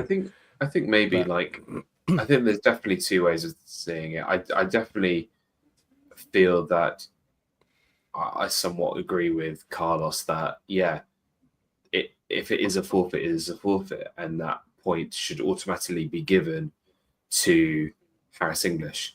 But then I also feel that every player wants to play in the Ryder Cup, and every player wants to have their singles match. Yeah, absolutely. Even if that team ends up losing, I still feel that if you're being chosen to play in the Ryder Cup, I think every player would want to play their singles match. I think Victor Hovland, if he was able to go, he would go. He would have played it. And he was gutted. He was absolutely gutted. I wouldn't have gone. And I think Harris English probably would have wanted to play it too. But again, I can understand sort of the logistics. Like if you look at the definition of what forfeit is, then I guess the other team does get the point. But there has to be an agreement of which. Do they get the point? Do they get a half point? Do they bring a substitute? What is it? And that's what's really unclear. But sport is never going to be. There's always going to be cracks in sport. As somebody who's watched F1 all of his life, the amount of cheating and stuff that happens in Formula One, it happens all the time. I see it. It happens in every sport. It happens in football. And when I say football, I'm talking about European football. When it happens in so many sports, it's ridiculous. Like, rugby's probably the only one where it doesn't happen because there's so much respect, not too much, so much respect for the officials, for the referee, and whatever. But it's and I agree with Carlos. The half point is stupid. The guy didn't play, so why reward him? But then you could flip that exactly the same for Harris English. Why reward Harris English because he didn't play either? And he might have got completely battered by Hovland. It's the same kind of thing. But my opinion is that everyone should be able to play if you can, and that's what I feel is right. Yeah, I think the substitute rule, if you're medically confirmed as not being able to play, if you're not medically cleared, I think that is probably the sensible way to do it. Did you guys talk about who actually won? I have no clue. So Europe won. Obviously, it was close, like we said. So the first 2 days, I think Europe fans after Saturday felt it was going to be an absolute whitewash and possibly a record-setting score, because USA had just been simply that bad. They had been terrible. But the one thing a lot of us were saying on group texts, a lot of European fans were saying was, look, USA have got incredible players. They do. They've got some of the world's best. They've got the world number 1 and the world number 3, in that team. So yeah, it was. We knew it wasn't going to be straightforward. I don't think any of us expected the heart palpitations that we had on the Sunday. I felt Kim stopped watching. Kim was like loving the Ryder Cup, and she stopped watching and was like, I'm going to bed. I cannot watch any more of this, because she felt sick to the stomach at the fact that Europe looked like they were going to throw away such an insurmountable lead. It looked like it was going to be the comeback of all time. And like, you look at there's been some great Ryder Cup comebacks, like the Miracle Medina in 2012 and things like that, so when Europe didn't look to have a hope going into the last day, and that's when I think came back to win it. USA only needed 4 points, I think, on that last day, and Europe won 8.5 of them, so. But yeah, so there's there have been some great comebacks, but this would have been the ultimate one, and USA were so close to doing it as well. And it would have been I would have taken my hat off and applauded through gritted teeth. But yeah. Oh God, it was tense. It was absolutely tense. But Europe just got over the line. But it tees it up nicely for Ireland in 2 years' time, I think. Should we talk about the elephant in the room? Carlos said, "Let's talk about the elephant in the room." Now, I love America. I love American food. I love American people. I love everything about America. Likewise, gonna say that off the bat. Love America. Love our American friends. I'm sorry, but if I watched the Ryder Cup as an American, I would not have wanted our country to be represented by these fans. The fans were an embarrassment. Yeah. Hey, I take umbrage on this. Adam, how far is the course from me? We looked on the map. It was about 15 miles, was it? Something like that? Wow, 15 miles. You're right around the corner. Yeah, basically, yeah. I was embarrassed too. Get in the hole! Everybody, people are idiots. It's not so much get in the hole. It's more of why weren't.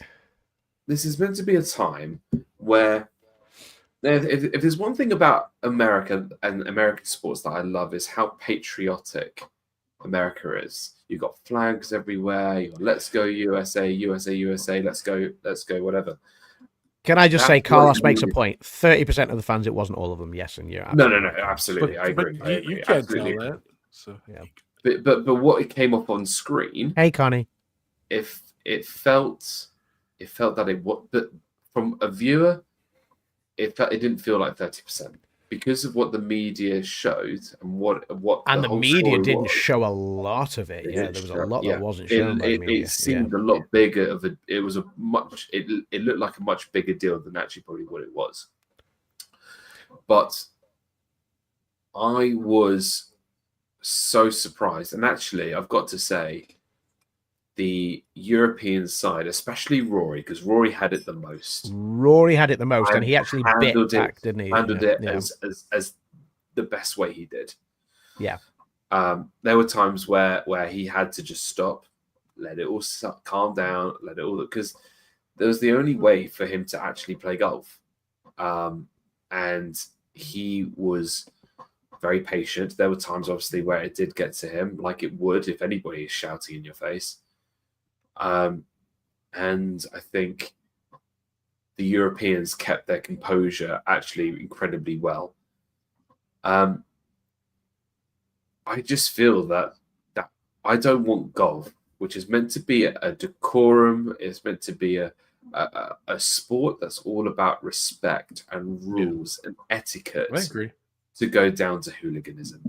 I feel that, when you go and play around a golf, you have that level of respect to the golf course, to the greenkeepers, to your opponents, to everybody.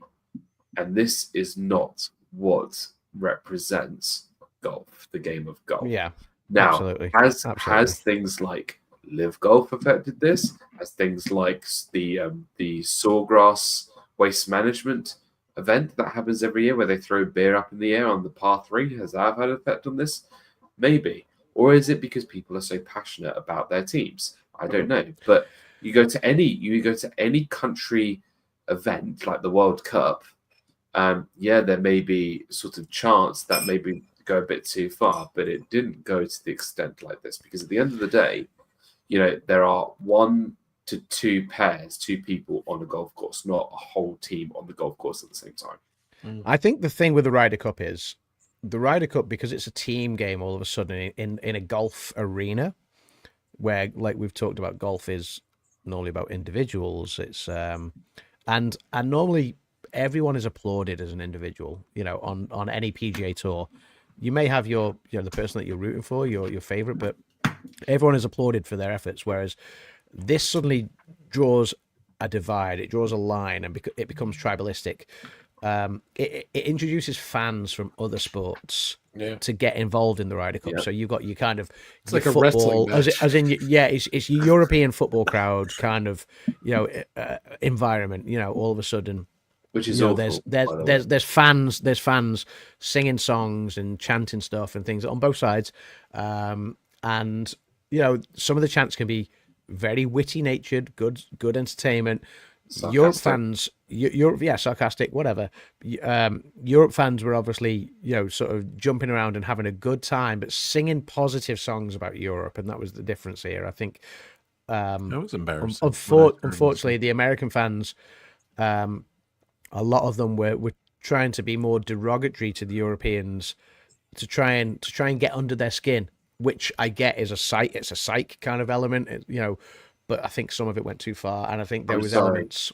Rory McIlroy's wife Erica got spat on, got covered in beer just for walking around the course, things like that, and there was no excuse for things like that, and that's where it absolutely went too far. And bless her, she still went out there every single day to support Rory, even despite the hostility she received. Carlos, sorry, bring that comment back up. Yeah, I think if alcohol wasn't sold there, it wouldn't have been as bad. Absolutely. And everyone... It's always like that, though. Everybody can go to a sporting game, drink a few too many beers, and turn into a person they're not normally 90% of the time.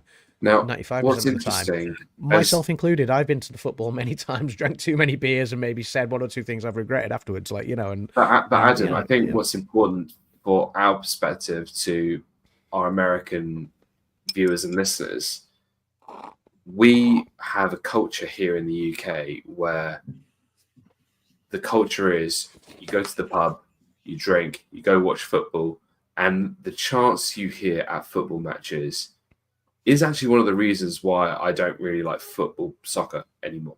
I really don't. It's not so much the game, it's the the behavior and the crowds at these matches, because it's all targeted insults. And us Brits, we do have very sarcastic humor, but I feel like we are now in a society where it's taken too far. And I really don't, we should be allowed to have a drink, but also, be respectful to Carlos. I'm just gonna stop there, Carlos. Not everywhere in Europe, mostly Spain. Not everywhere in Europe. I will say, the racist stuff hasn't been around in the UK since the 1980s. So yeah. I wouldn't. I don't know if I agree full-heartedly whether it's been around since the 1980s. I think it's certainly not chance, active racist chance. Not chance. Yeah, no, chance has not been around. Yeah, but I do feel that we should have the right to have a drink, but be respectful to our team. We're taught. Oh yeah, absolutely. We're taught at school that you respect your opponent, you respect your team, you show sportsmanship, and that's the most important thing. But here in the Ryder Cup or in football games here in the UK, that's not what's being shown, and it influences new people, and kids into these sports, and they see the wrong end. Golf is a time where it's a peaceful sport. It's a time where people come together. There's etiquette, there's rules, there's just a level of respect. There's not being disruptive to the golfers. You like I say, most of the golf season, most golfers on tour will go, and the crowds will be respectful. They may have a personal favorite that they're willing to win, but they will be respectful of every single person on the tee, every single person putting on the green. They'll applaud them. They'll not be disruptive. However, the Ryder Cup got very disruptive at times, didn't it? And I think that was part of, like you say, Carlos mentions the alcohol and Walt here, welcoming Walt, by the way. It's good to see you, buddy. Hey, Walt. Everywhere. Fans everywhere act badly. The part of that behavior is alcohol. Yeah, exactly. So Walt mentions it as well. Unfortunately, most football fans are terrible because they tailgate for 3. It is the culture. It's the same here. And bring a team sport into an individual arena, you will get team fans, as in football fans, American and European football fans. At the end of the day, whether it's tailgating outside Fenway Park or wherever, or going to the pub, outside Wembley Stadium, it's always going to be the same, because there are going to be people who want to enjoy a football game, have lots and lots of stuff to drink, and and ruin the fun for everybody. But it's just it's horrible that it's come to somewhere like golf, and golf was the sport. That was your point, Dan. Yeah, it's not acceptable in golf. You're right. Not acceptable in golf. It is not. That's the reason why golfers, why people who love golf love going to these golf events is because they truly love the sport, because they play the hobby every single weekend, right? Yeah. If you're into your football, if you're into your basketball, whatever, you're not playing as a hobby every single weekend. Golfers play all year round, every single day, trying to better themselves every single weekend, getting that lowest score possible. But I just feel sometimes that, the world that we live in, we see, I think a lot of it is to do with social media. I think a lot of it is to do with sort of the culture of sport. We don't want it to overlap. There's one of the reasons why at the Sawgrass event, the waste management event, they had to ban alcohol at this golf event, because every time someone got a hole in one, they would jump up the air, throw beers over the air. They would then throw the beer cans on the course. They would throw it onto the course, and they would completely stop the entire round of golf, because if one hole is stopped, then all the other holes stop, and it's wrong. It's really wrong. And I'm sorry, and I'm sorry to everyone who was affected by this Ryder Cup, the people who went to the Ryder Cup, because we don't want to associate that behavior with the European fans or the American fans, because it's not. It's those 30% that did do an awful representation of what a fan should be, and they did the wrong thing, and it's just unfortunate. It really is. Yeah. I love Walt. Good point, Walt. Etiquette starts with respects. Fans don't respect each other fans. It's a shame. I used to always tell my kids, win with class, lose with class. Yeah, 100%. And God forbid you go to like, opposing team, you wear your jersey or your hat at like a baseball or football game or whatever. You see way too much violence too. I agree. You made that point earlier, Walt. So when in 2012, the Olympics were in London, and I was very fortunate that I was able to go to a soccer game at Wembley Stadium, and it was Mexico versus Japan, and all the crowd were mixed in with each other, and all the Mexican fans were drinking tequila, and all the Japanese fans were drinking sake. That sounds like the best day ever. And we were watching this Olympic soccer match at Wembley Stadium. Everyone was having a great time. Everyone was drinking, and it was the best football event, soccer event I've ever been to, because everyone was there to have a good time at the Olympics. They were drinking, but they were doing it because they were supporting. And then you had all the Mexican fans pass like sombreros. They sold alcohol at the Olympics. And the Japanese were passing. Yeah, there's alcohol at the Olympics. Yeah. I didn't know that. And it's great fun. Yeah. So it just shows that good sport. Everyone appreciates each other. Actually, that people who are drinking can still have a respectful good time, because they were passing like each other's flags next to each other. They were doing all these amazing things. But it's unfortunate that you hear all the bad stuff. And that's what's horrible. Yeah. Yeah, you never hear the good stuff. God forbid. Tennessee Bear makes a great point there. I think every person, regardless of sport, should play to win. But if they don't know how to also lose with respect, then they don't even deserve to play the game. Yeah, there's got to be an element of losing respect. By all means, support your team. Just do it in the right way. And one thing, like, I don't want to sit here and bash Americans too much for the Ryder Cup. Look, we know that a lot of it wasn't covered in the media. A lot of it was. I think it's great that all of our American friends here, Carlos and Walt and everyone, have kind of come out and said, yeah, let's discuss the elephant in the room, because, it was shocking. What probably didn't help America's cause here, bearing in mind, like I say, there was the tribalistic thing going on where you've suddenly brought a team environment and divided the lines into an individual game. The organizers of the Ryder Cup in New York hired a stand-up comedian to be the hosts on the tee, and she got involved with starting the abuse at Rory McIlroy, which then leads That's not cool. to Who's exactly. The comedian? Was she famous? Or? I can't remember what her name was. She's a stand-up comedian, but she got involved with starting the abuse aimed at Rory and joining in with the chants and stuff, which then obviously leads to you just encouraging others. When you got someone with a microphone doing that on the tee, then you're just encouraging everyone to follow suit. And so that probably didn't help the cause.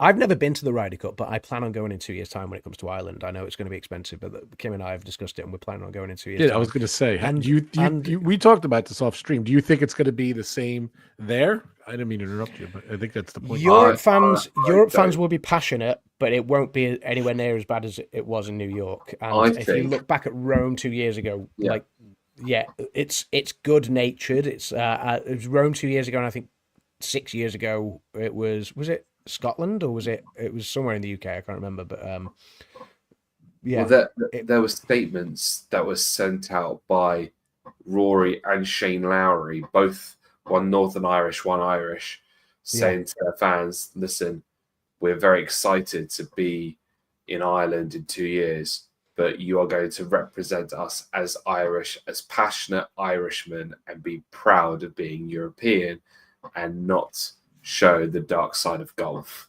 And I think that's really important for Rory and Shane to do, because at the end of the day, we all want to celebrate the game of golf and have a great time while supporting each other's teams. Did they oversell the American event? what in the message that they said? No, the crowd was huge. I was shocked. The crowd was huge, but I don't think they oversold it. Well, no, because the tickets were incredibly extraordinarily expensive. My neighbor went, so I know what the prices were. I think they were like $500 to nearly $1,000 for all 3 days. No, it was more than that. And you couldn't buy just one day; you had to buy multiple days too. So sounds like Disney. So. Yeah, I'm just kidding. But yeah, like I say, I don't want this to become a fan bashing and certainly a nation bashing thing or anything like that. You know, it's sport. Sport is sport, and everyone will always have their divide. You know, like I'm looking at the comments there. Obviously, Walt makes a point that it's not just the American fans, you know, and I made reference to when Canadian fans booed the American national anthem earlier this year.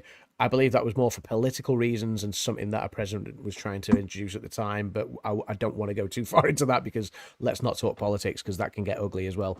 But yeah, that's like fans will always passionately cheer their team and will sometimes try to get under the skin of the opposing fans and the opposing team. You've got to do it right, and you've got to do it in a classy way is the ultimate way, like, you know, and sometimes, unfortunately, like you say, with too much alcohol or too much passion, and yes, that is a thing, you know, it can become overzealous, it can become horrible, and sometimes even in worst cases violent, and it's a shame. Thankfully, I don't think it became violent at the Ryder Cup.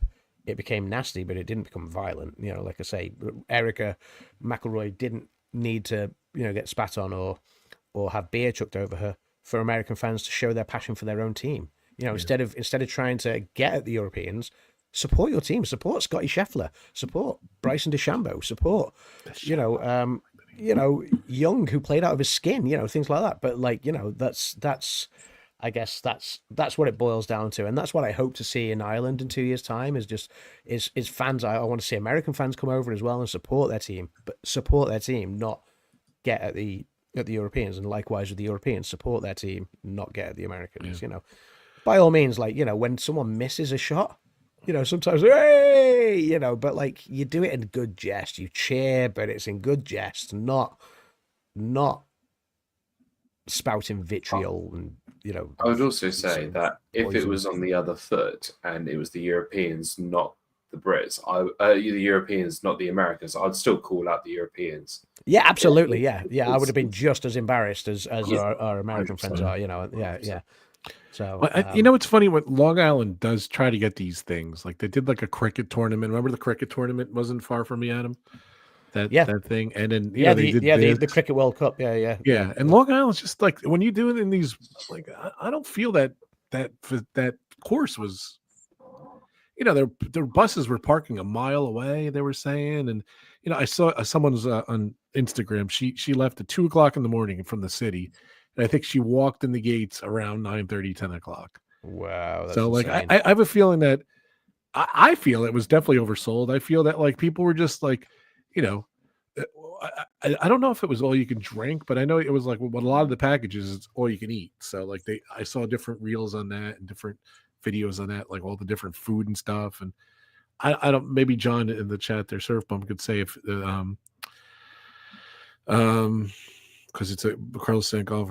Yeah, they don't. They know. You're right. I just always feel that these things are just, people are just pissy because it was hot. It was pretty hot that week, and it was just like for what it was. Carlos makes a point. He said nothing bigger than Red Sox versus Yankees. I've been to a Red Sox versus Yankees game. All right, albeit in London, so you didn't have the full fan base.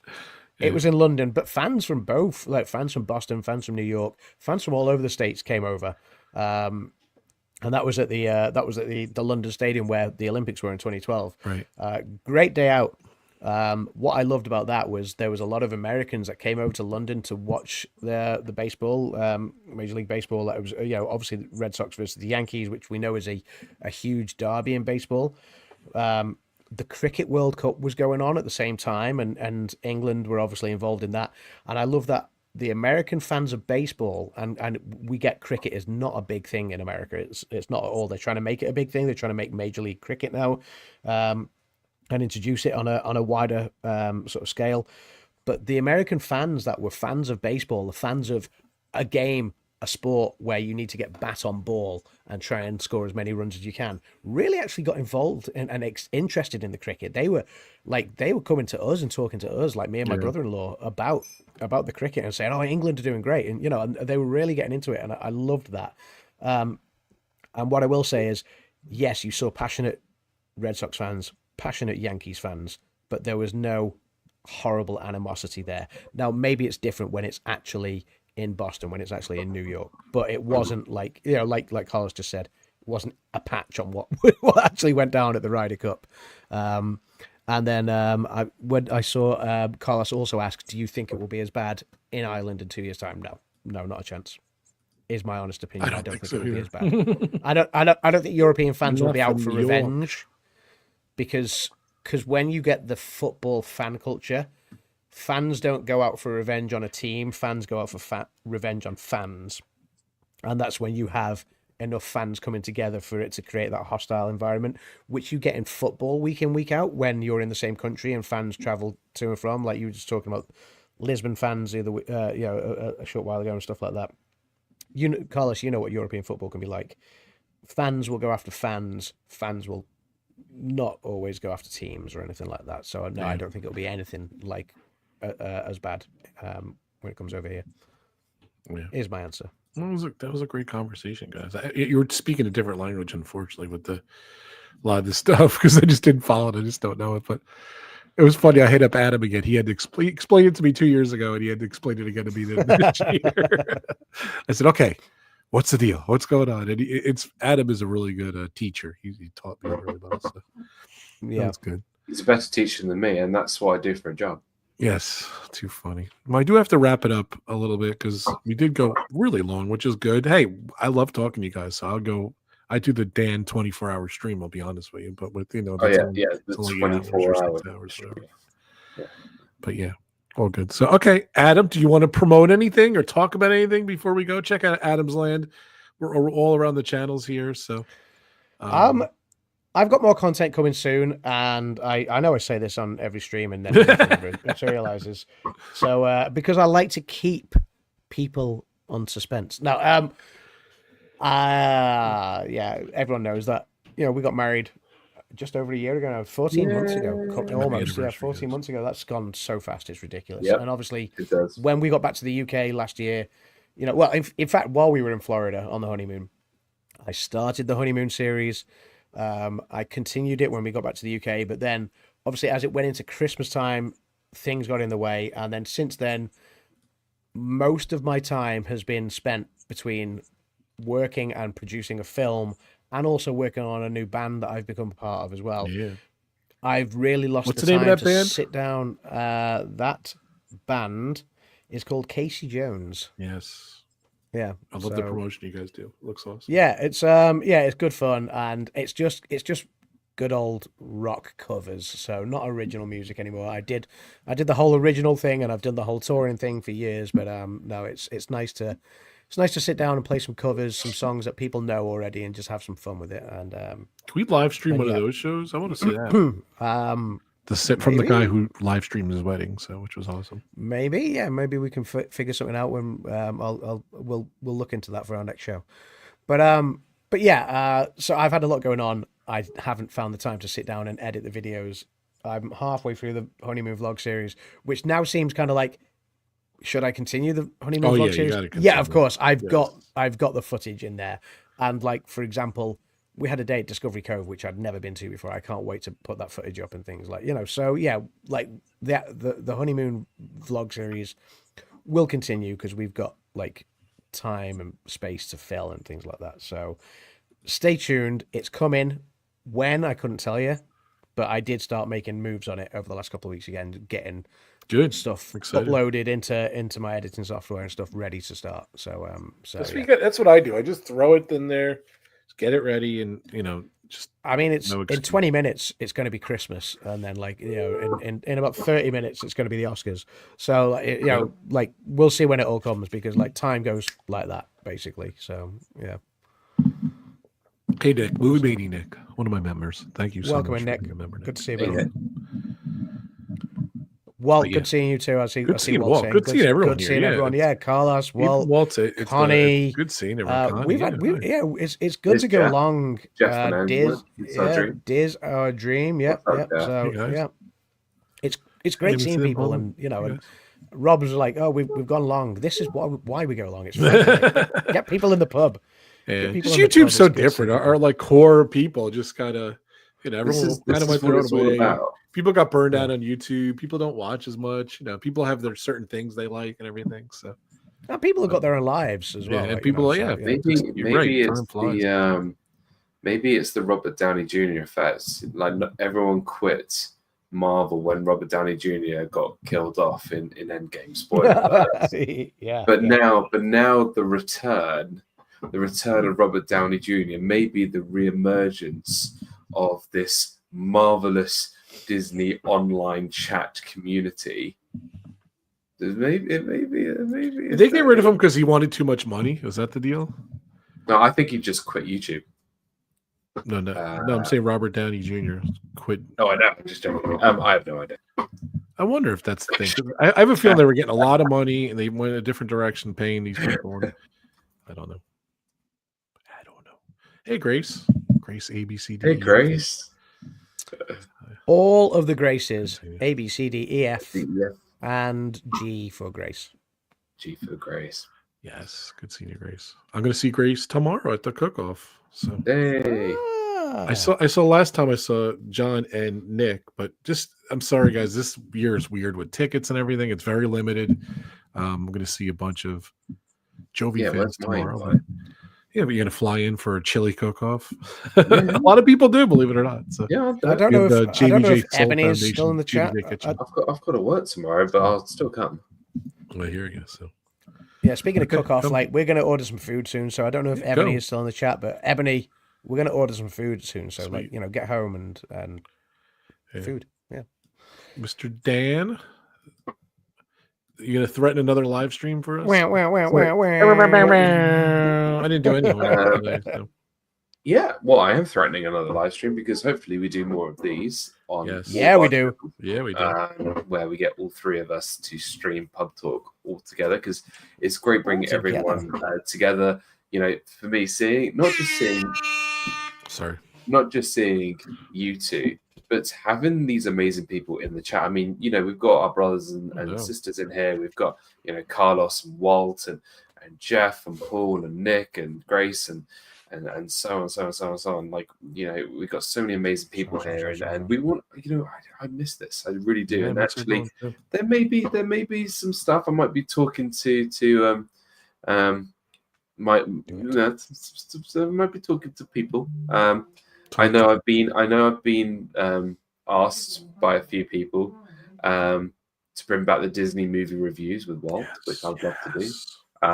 So Walt and I are in discussions of doing that, which we will do. No, Jeff, you're amazing. We just want to. Oh, I want to draw. Oh, the drawing game thing. Oh, we've got to do that. That was great fun. But yeah, I've got a few ideas. It's just trying to find logistical time for me. I'm older. I can't stay up till like midnight or 1 a.m. anymore. It's not. I just can't do it. Whoa, sweet child of mine. You're so much younger than we are. Let me tell you something. No excuses. You don't get up at 6:15 every morning. I get up at 6:30. It's 15 minutes later. What's wrong with you? What time do you start work? 8. Yeah, 7:15. Right. My point still stands. I still wake up at the same time. And what time do you finish? And what time do you finish, eh? So I have an hour's drive each way, and I finish at 4. But then, no, I finish at 4. But then I come home and I log back in at 6 p.m. until 10 p.m. It's now 10 p.m. I'm just finishing work now from a day I got up at 6:30 this morning for. It's 10 p.m. I see. Yeah, but you don't have screaming children in your ear. I have I have a wife in my ear that's in the car. Don't you? This will be your last year as America. Hello, dear. What time is it there? 10? It's No. 10. Yeah, 10. Wow. It's just fine time, but we are looking at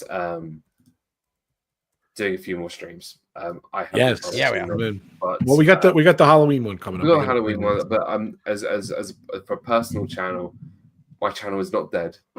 It's still somewhat alive and kicking. It's back. It is back, and I'm going to try it. Maybe even tomorrow. Who knows? You know what? Maybe even tomorrow night, I might be like, you know what? I'm just going to be like, I'm going to stream tomorrow.